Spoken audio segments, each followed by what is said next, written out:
Suurbritannia saab 10 aasta jooksul 7. peaministri. Nüüd astub Keir Starmer pärast 2 aastat ametisolekut ametlikult tagasi, vabastades tee uuele Laboristliku partei juhile Andy Burnhamile, kes asub Downing Streetil ametisse. Aga siin on, mida Starmer oma lahkumiskõnes ütles. Minu töö on tehtud. See on olnud minu elu suurim privileeg teenida teid ja seda suurt riiki peaministrina. Ja ma olen kindel, et Suurbritannia on nüüd tugevam ja õiglasem kui 2 aastat tagasi. Kui ma nüüd annan teatepulga üle Andy Burnhamile, soovin talle igati edu. Tal on minu täielik toetus.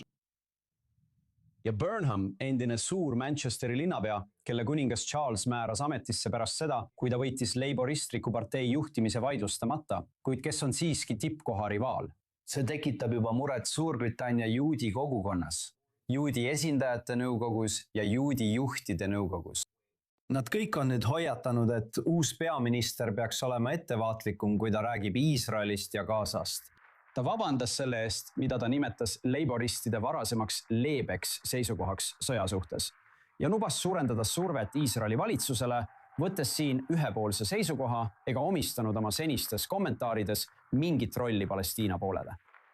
Minuga liitub Adam Schwartz, poliitikakommentaator, kes on meiega Londonist. Tahaksin neid teemasid sinuga arutada. Ma tean, et oleme seda üleminekut siin üsna põhjalikult arutanud. Adam, aga ütle, kuidas sa seda päeva kirjeldaksid? Kas see on Londonis pidulik õhkkond või valitseb praegu pigem rahvuslik ebakindlus ja piinlikkus? Ma arvan, et nagu alati, kui tegemist on Briti riigiga, on siin teatud määral pidulikkust, tseremooniat ja poliitilist teatrit.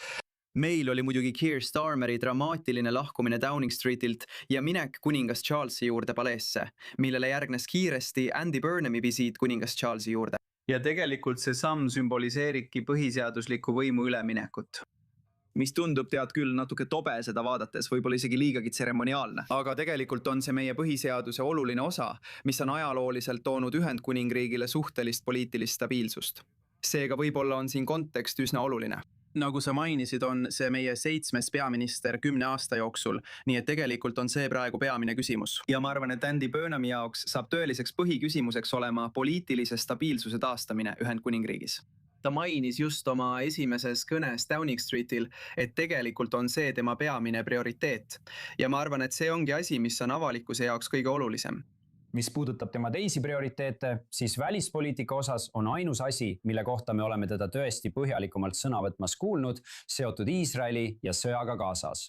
See Iisraeli teema. See tähendab, et ilmselgelt on sellest saamas üha olulisem teema, tundub isegi kohalikel tööpartei valimistel. Kirjelda, kuhu see teema nüüd sobitub poliitilistesse aruteludesse, mis toimuvad kõikjal Ühendkuningriigis? See pole kindlasti juhus, et see on ainus teema, mida ta on tõesti käsitlenud. Ja tegelikult on selle peamine põhjus see, et see on paljude tööpartei liikmete jaoks oluline välispoliitiline prioriteet. Nii et ma arvan, et ta püüdis tegelikult tegeleda nende põhimuredega Suurbritannia poliitika kohta Iisraeli suhtes, relvaekspordi suhtes ja sellele, kas Suurbritannia oleks pidanud Gaza sõja ajal Iisraeli suhtes karmima seisukoha võtma. Aga ma ütleksin, et kui vaadata ajalooliselt, siis Andy Burnham on tegelikult olnud üsna toetav Iisraeli riigi suhtes.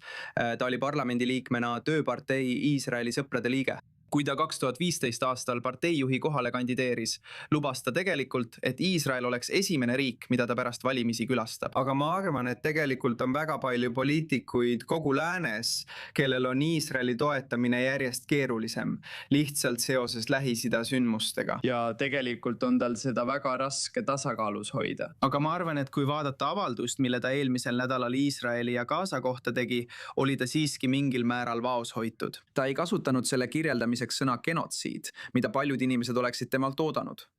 Ta mõistis endiselt hukka 7. oktoobri veresauna. Nii et ma arvan, et ta üritab endiselt sellest olukorrast läbi laveerida. Jah, kahtlemata. Ma arvan, et see on Burnhami kohta hea ja õiglane hinnang. Kindlasti ei ole ta mingil moel Iisraeli vastane ega vaenlane ametisse astudes. Aga kõik jälgivad siiski tähelepanelikult. Ma mõtlen, kui rääkida sellest, et kõik pööravad tähelepanu, siis milline on üldine tunne, kui sa saad seda kuidagi iseloomustada juudi kogukonnas? Ma mõtlen, et neid sihivad Iisraeli vihkajad, Iraan, uinuvad rakud, antisemiidid ja teised. Kas seda reaktsiooni saab kuidagi üldistada või on see jälle pigem nüansirikas? Ma arvan, et sa juba kirjeldasid seda oma eelmises vastuses.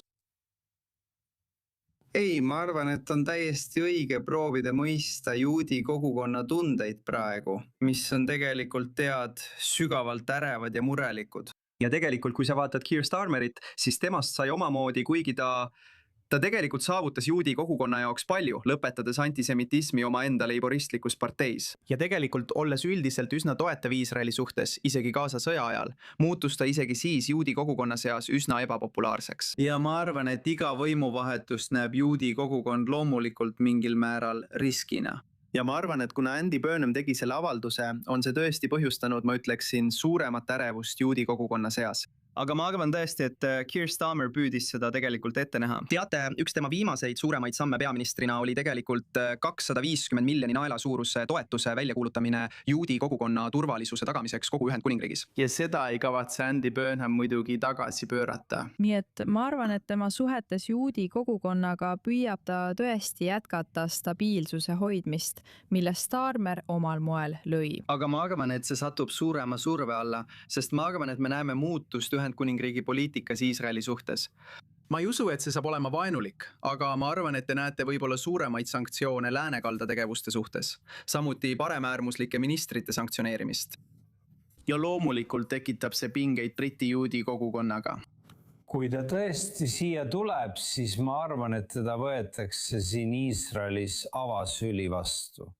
Muidugi oleks peaministri visiit siia väga põnev sündmus. Loomulikult võtame teiega selles olukorras uuesti ühendust. Aitäh analüüsi eest, Adam, ja selle tõeliselt erakordse päeva eest siin Ühendkuningriigis. Uus peaminister Andy Burnham. Aitäh!